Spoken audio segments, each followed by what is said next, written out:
I'm Chris Hansen, right now on Crime Watch Daily from here in New York.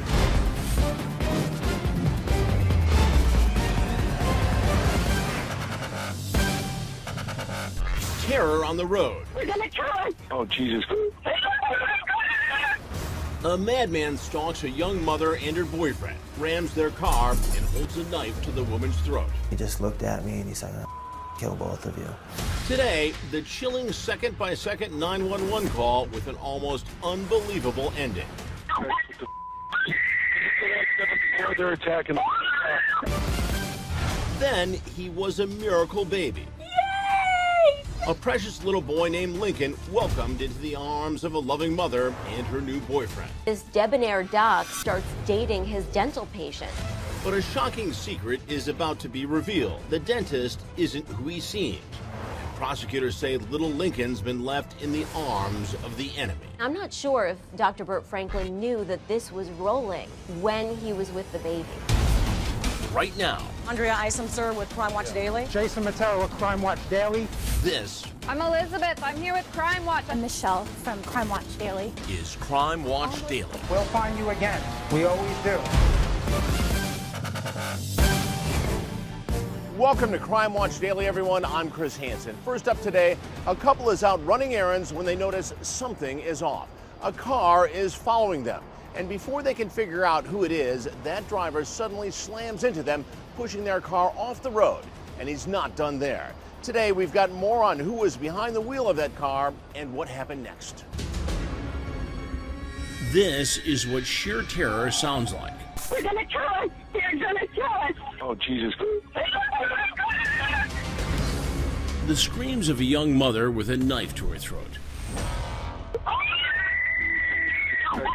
I thought that she was dying right there.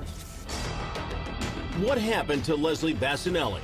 And who was the monster wielding the knife? She had a cut on her face from her lip all the way almost to her ear.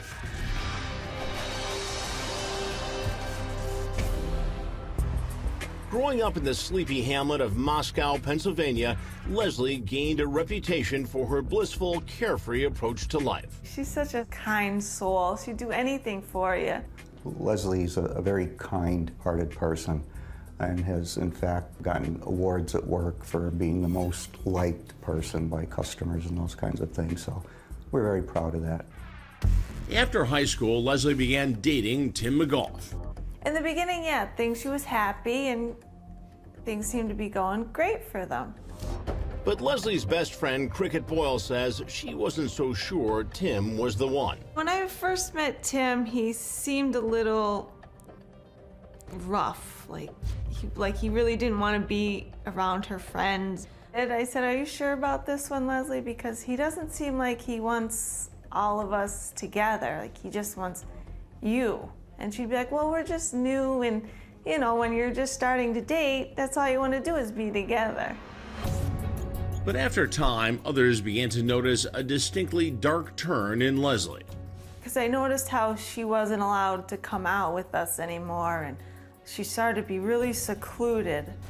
He had her all to herself, and she'd tell me like things he'd said to her, and I tried to tell her, I don't think that's normal for a relationship for you to be spoken to like that and treated like that. There seemed to be a lot of arguing between the two of them. He was a controller, and he liked to punish her, is the term that I would use. Before Leslie could get out, Mother Nature dropped a bombshell, a baby boy named Colin. The pregnancy was unexpected. Neither one of them had the funds to establish a home. And so my wife and I talked about it and decided that we would make our home their home. Leslie claims that Tim began to drink more and work less. Their refrigerator filled from top to bottom with beer. He spent most of his time in the back room in the lower level of our house, watching TV and drinking. Leslie told family and friends the heavy drinking turned her lover into a monster. He's choked her at one time, she told me, and pushed her while she was pregnant, pushed her down.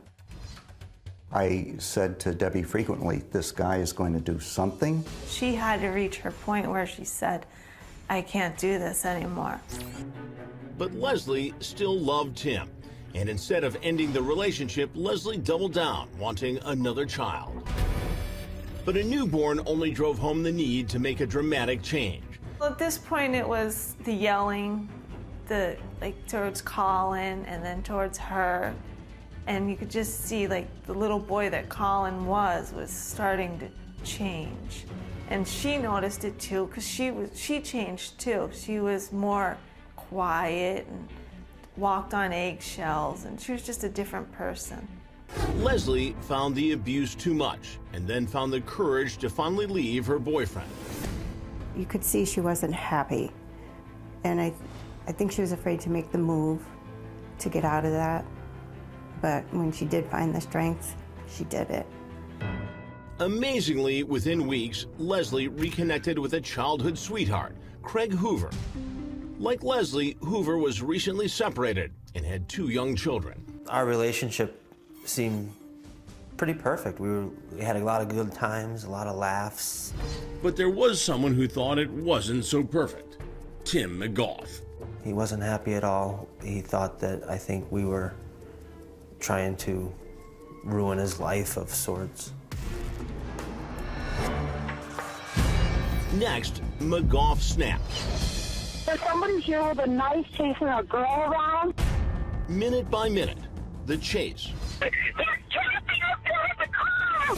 Leslie's ex puts the knife to her throat and starts slashing. You need to tell them that we're not going to make it. After years of alleged abuse, Leslie Bacinelli said she made the decision to finally leave her ex-husband. She had to for 2 kids. But sadly, her life of violence would not end there. In the following months, she and her new boyfriend would become the victims of a brutal attack. After what she said was 13 years of emotional and physical abuse, Leslie Bacinelli had finally found happiness thanks to a long-distance relationship with her childhood crush, Craig Hoover. One of her first messages to me was, you better not have forgot who I was. And Leslie's abusive ex, Tim McGoff, wouldn't forget either. According to Assistant District Attorney Gene Ricardo, McGoff was quietly seething over the relationship, a powder keg ready to explode. That's the highest risk for any victim of domestic violence, is when they're leaving or when they have left. I don't think she realized how significant the hatred that he had for her. That hatred reached its boiling point on a weekend when McGoff was scheduled to have a visit with his sons. But the boys decided they would rather stay home to play with Craig's kid. Craig had surprised Leslie with his 2 girls coming in for the weekend. You know, it's not unusual for kids wanting to be with other kids. And in this particular case, young Colin wanted to spend time with Leslie and Craig and his 2 daughters. That evening, Leslie and Craig left the kids with her parents and drove to the store to buy them ice cream and rent a movie. Leslie put on a thick scarf to keep the winter cold at bay, but a cold snap would be the least of her concerns. Immediately after they pulled out of the driveway, Craig knew something was wrong. A car had pulled out right behind us, and I had asked Leslie if she had noticed any headlights when we pulled out of her driveway, and she said no, and I'm like, well, you know, this car came out of nowhere, and the car had disappeared, and we pulled out, and then we traveled a couple more miles. There was a car on the side of the road, and we pull up, and I'm like, there's the same car on the side of the road. I said, you know, it's kind of strange, and she kind of brushed it off. Was Craig being paranoid, or did Leslie have a fuming ex on her trail? I didn't really know who it was, honestly, at this point. Once they arrived at the supermarket, the car was gone, but now fear was creeping up. On their way home, the mysterious car reappears, and the hair on the back of Craig's neck is standing up. I pulled up to the stop sign, and I looked over, and I'm like, there's that same car. I said, I think we're being followed. And that mystery is now hot on their tail.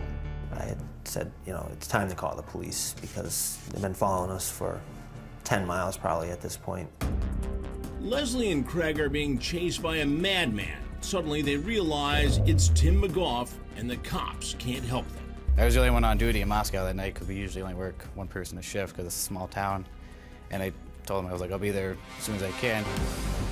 Once Craig's attempts to outrun McGoff fail, Leslie calls 911 again. Okay, where are they now? Right now we're going to be passing by North Pocono Bagel. All right. Almost at 307. Now passing North Pocono Bagel. And they're like riding my ass, and anytime we try to, kind of turn around, they'll go by us, and then once we see us pull up somewhere else, then they'll pull out. I was waiting for a bullet to come through the windshield. That was the thoughts that were going through my head. And it was scary at that point.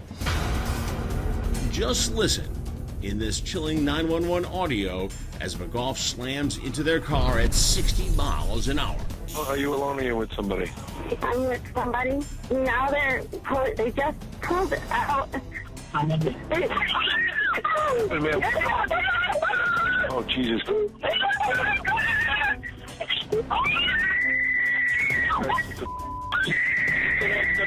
They're attacking the call. 7. Leslie, what's going on? It was just violent. He smashed into the back side of us and hit us so hard that it actually put us sideways in the road. And he was pushing on the passenger side of the car. And I just remember like looking out the side of my car like we're gonna die. Okay, ma'am. Leslie, can you pull out? I didn't even know I was knocked out. Yeah, she said I did, but I just looked at her like, are you all right? Still on the phone with 911, Leslie climbs out of the tangled mass of metal. Leslie, are you there? I can't understand what's going on there. I know. They're going to kill us. We're going to kill us. No. They're going to kill us. Where are you? They're going to kill us. This is the blood-chilling audio of that horrifying moment. Are you still driving? No, I'm not driving. Yeah, well, sorry. She's screaming. Leslie, where are you? Leslie. Leslie. Leslie. Come on, Leslie. Leslie. Ma'am. Ma'am, where are you? I could see him standing in the middle of the road, holding her ponytail and a knife in his hand. I just stopped in my tracks. I was too far away to do anything else, and I just looked at him and I said, Tim, you got 2 kids at home? And he just looked at me and he said, I'll kill both of you. And then he grabbed a hold of her ponytail and then he tried to slice her throat. And then she grabbed a hold of her throat and I thought that she was dying right there. He turned his attention to me and completely forgot about her. And I was fine with that, him follow me. He had his knife in his hand, open, and he was chasing me around the car.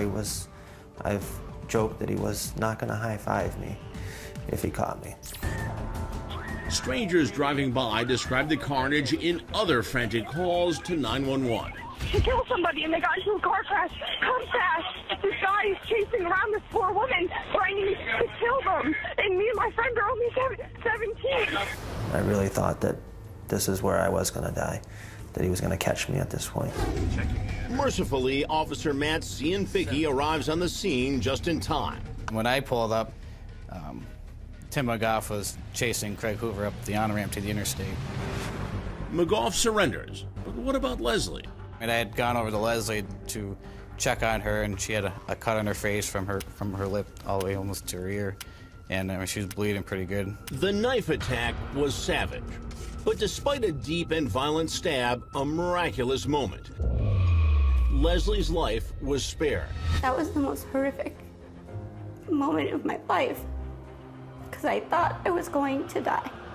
Coming up, you'll never believe what saved her life. I wasn't wearing that, I wouldn't be here today.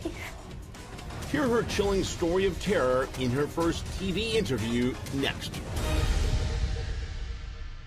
Leslie Bacinelli and her boyfriend are out running errands when they got blindsided and viciously attacked by Leslie's ex, Tim McGoff. And despite all the evidence against him, just wait until you hear McGoff's story of what happened that night. It's a miracle Leslie Bacinelli is alive. She looked death in the face and survived. But with a horrifying tale. And he yanked me back again by my ponytail. And he said to me, "Say goodbye. This is your last breath." In her first TV interview, Leslie describes the sheer terror. That was the most horrific moment of my life because I thought I was going to die. After her ex-boyfriend, Tim McGoff, chased her and her boyfriend while driving and tried to kill them. If I recall correctly, he hit us around 60 miles an hour when we were going about 35. And when we hit the guide rail, the airbag exploded in Craig's face and he was like knocked out briefly, and I thought he died. I just thought I saw my best friend die. So I shook him and I kept saying, "Hoover, Hoover." At one point I was waiting for bullets to come shooting through the car windows. Like, I don't, it was awful. And for people to tell you that there's nobody to help you.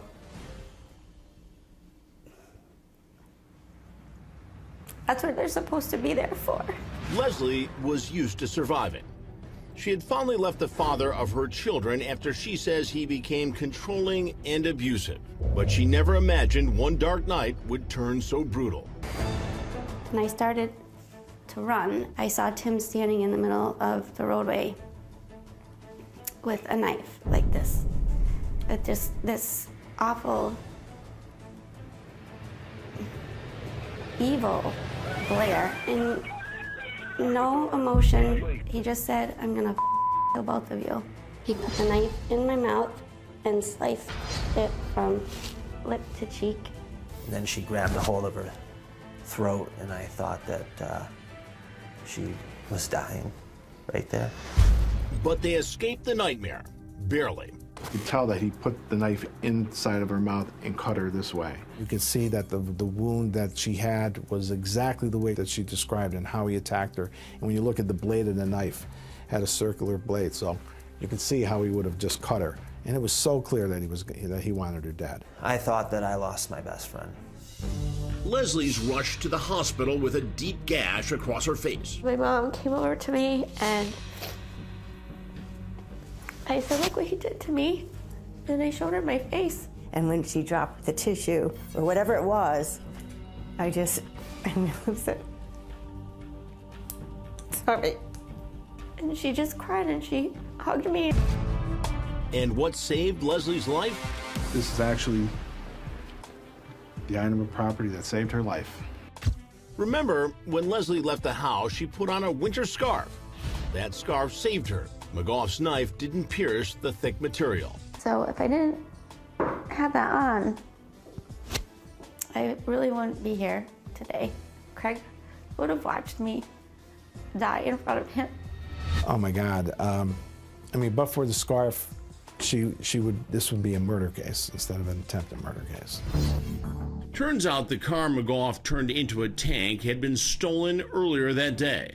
And looking inside, cops make a disturbing discovery. They found a loaded .22, 3 2-liter bottles of gasoline, soda bottles in a backpack.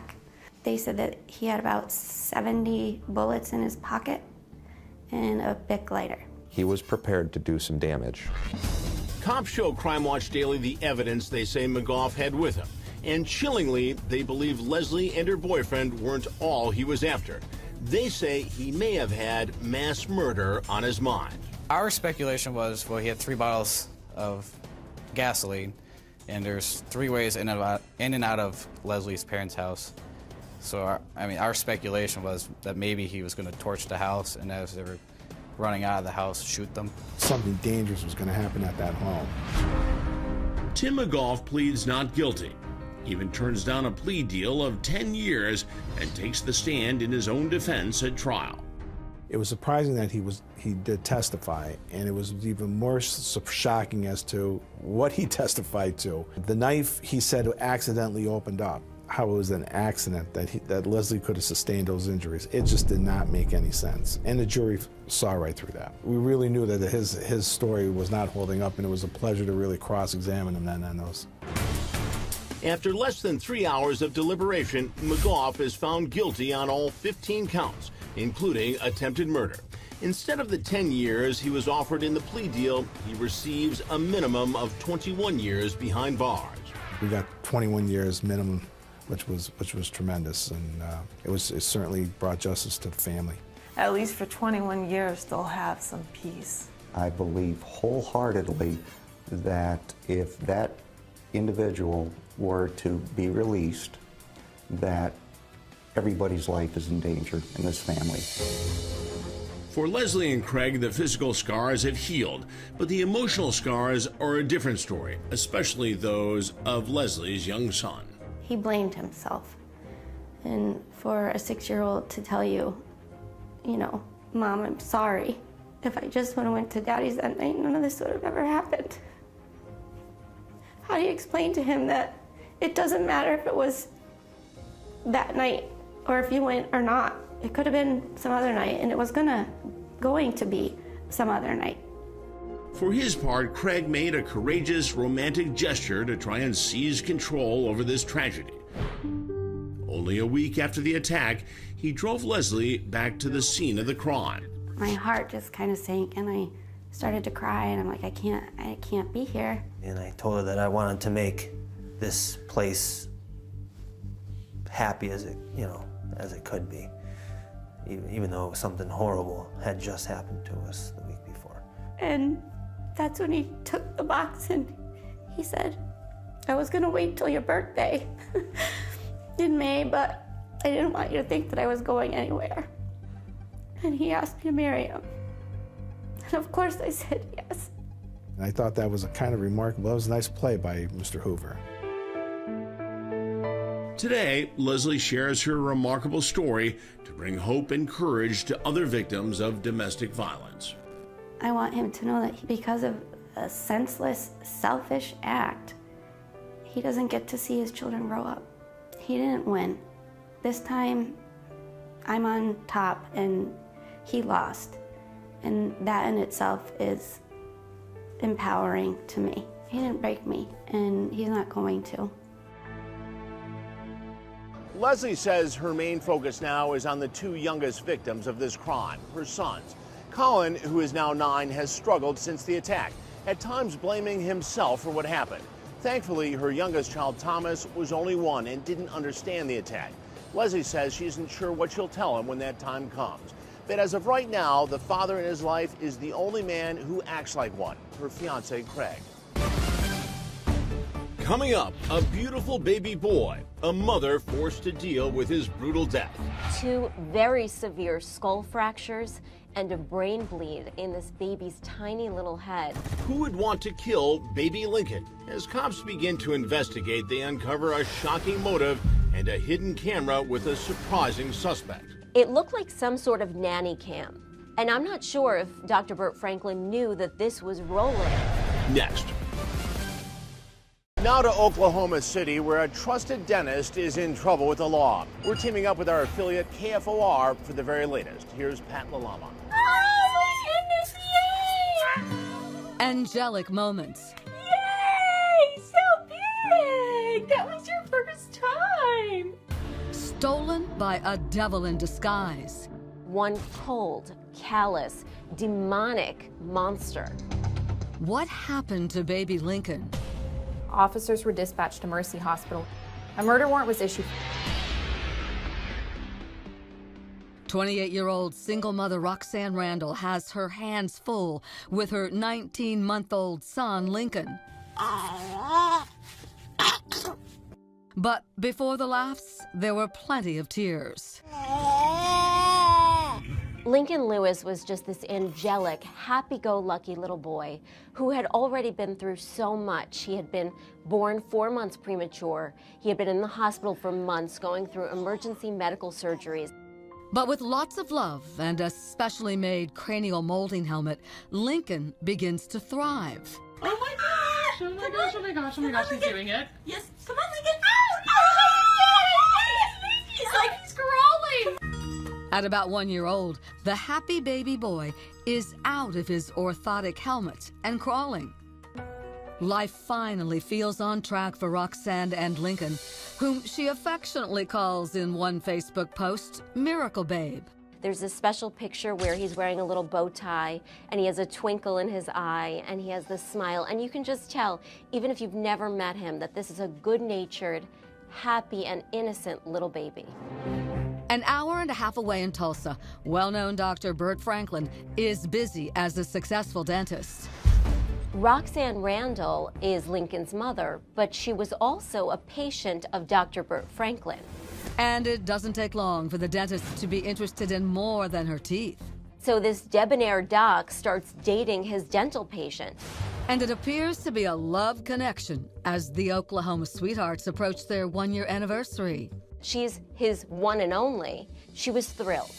The Tulsa dentist spends most of his free time at Roxanne's place in OKC. And he's even happy to lend a hand when it comes to her young son. It's a Saturday night in mid-July when the couple decides to beat the heat and stay in and order pizza. Roxanne is downstairs while her boyfriend and son hang out in the upstairs living room. When Roxanne comes up to join them, Bert tells her that Lincoln fell asleep on the couch. So the mother takes her son, puts the baby into the crib to sleep. Around 2 a.m., now Sunday, Roxanne enters Lincoln's room to give him a bottle. Alarmingly, her little boy's eyes are wide open, but he isn't awake.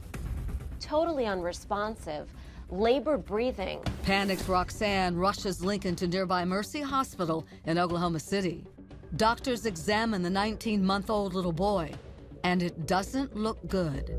2 very severe skull fractures and a brain bleed in this baby's tiny little head. Immediately, doctors suspect the unimaginable. These injuries were without a doubt consistent with child abuse. On July 17th at about 4 a.m., officers were dispatched to Mercy Hospital in northwest Oklahoma City. Lincoln's mother explains to police that a few days earlier, her son had, quote, fell down 3 steps onto a landing. She goes on to state the back of his head hit the wall, which Roxanne described in the police report as a small tumble that, in her words, wasn't bad. But Lincoln was far from fine. The doctor said that the skull fracture demonstrated such a high degree of force that it crossed multiple suture lines across multiple bones. Now, with baby Lincoln's life on the line, the child was transported via helicopter to a Tulsa hospital. Sadly, the 19-month-old is pronounced dead just 2 days later. But then police discover Roxanne wasn't the only person with her child that fateful night. Dr. Bert Franklin was there.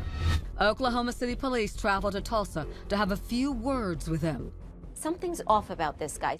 Police claim Dr. Franklin's story isn't adding up. A murder warrant was issued for Bert Franklin this afternoon. Coming up. Sir, did you have anything to do with the death of an infant? Suspected murder lies. Is essentially carrying on this double life. And videotape? It looked like some sort of nanny cam. And I'm not sure if Dr. Bert Franklin knew that this was rolling. 19-month-old Lincoln Lewis is dead. His mother says she left him in the care of her boyfriend, a Tulsa dentist. He says he's not sure what happened. Here's Pat Lalama. Tragically, 19-month-old Lincoln Lewis dies after spending the evening under the care of his mother's boyfriend, Bert Franklin.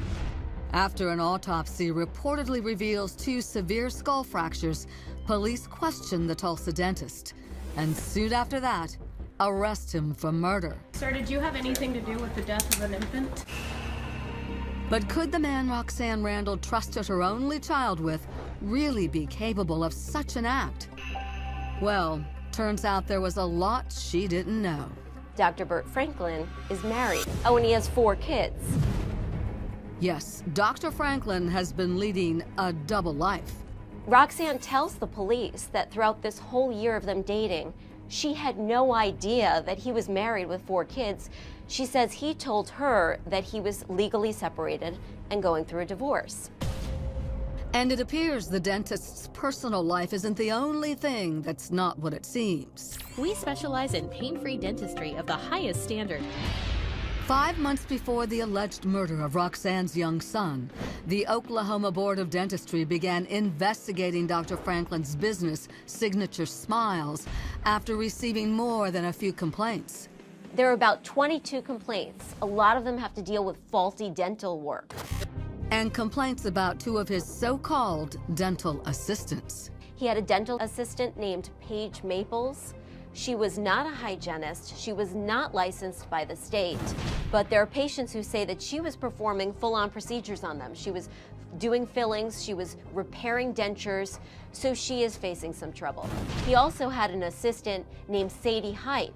She is facing charges related to unauthorized prescriptions for narcotics, including hydrocodone. One patient even alleged that while he was supposed to be under nitrous oxide, he was actually still awake and heard Dr. Franklin and his dental assistant saying filthy sexual things to each other while performing this procedure. And that still wasn't all. A year before Dr. Franklin was arrested for murder, he was sued by a patient who claims he borrowed $15,000 from her to buy new office equipment, which Franklin not only didn't buy. When she gets her credit card statement, she sees that there's an $80,000 charge from Signature Smiles. The Board of Dentistry has heard enough and suspends Dr. Franklin's license. But a suspended license is a far cry from murder. Then, the details of Lincoln's last hours begin to unravel as police continue their interview with the child's mother. Suddenly, Roxanne remembers something about that night. She tells police that she hears this loud thud, and Dr. Franklin tells her that he was just playing with the dog. He was throwing a ball to the dog. She sees her son on the couch, and it looks like the baby is sleeping, and he's surrounded by pillows. Dr. Franklin says he is asleep. But cops don't have to take Roxanne's word for it. There's video. That's right. Roxanne tells the police that her home is equipped with surveillance cameras. Nanny cam. And I'm not sure if Dr. Burt Franklin knew that this was rolling when he was with the baby. And when police play the video, surveillance camera captures Dr. Burt Franklin in his girlfriend's home. Dr. Franklin goes into the living room. The surveillance camera is in the kitchen, so we can't quite see what he's doing. Just out of frame, investigators believe Dr. Franklin dropped Lincoln on his head, and then prosecutors say that we can see him kicking something. A theory consistent with the injuries found during Lincoln's autopsy. And after allegedly attacking the child, the video continues. Moments later, he goes into the kitchen and he is again holding baby Lincoln Lewis in one arm, but the baby looks limp. It doesn't look like this baby is moving at all. Then from a second camera angle, what appears to be the most callous of moments. Burt is seen holding the seemingly lifeless child while he grabs a slice of pizza. Detectives say sections of the video just before were deleted by someone, but cops were able to recover it. Police, however, have not released that portion of the video.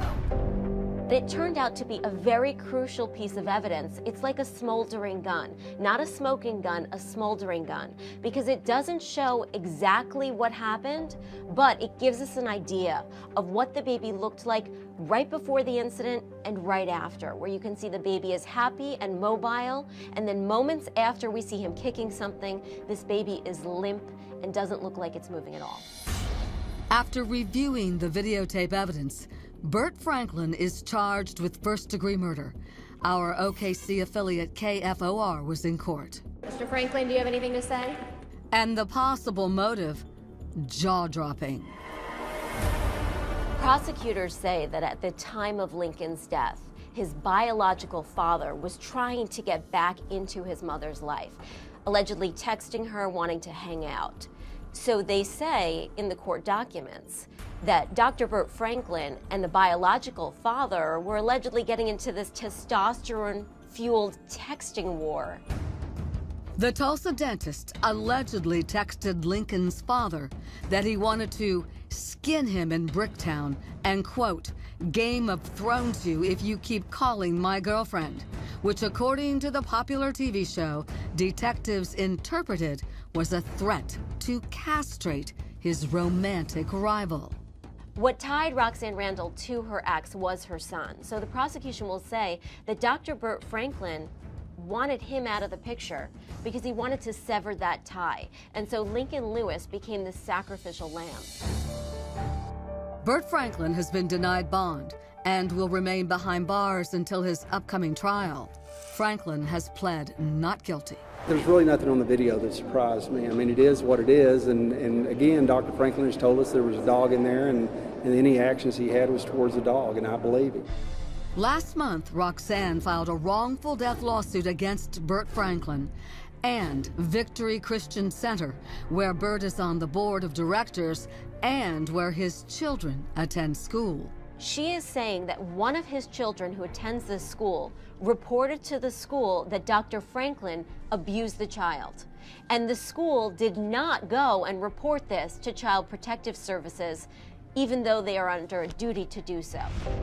The suit claims that had this earlier incident of abuse been reported, that Lincoln would still be alive. Victory Christian's PR firm responded by email and wrote in part, a VCS teacher received an allegation against Mr. Franklin and immediately reported the matter to DHS in accordance with VCS policy.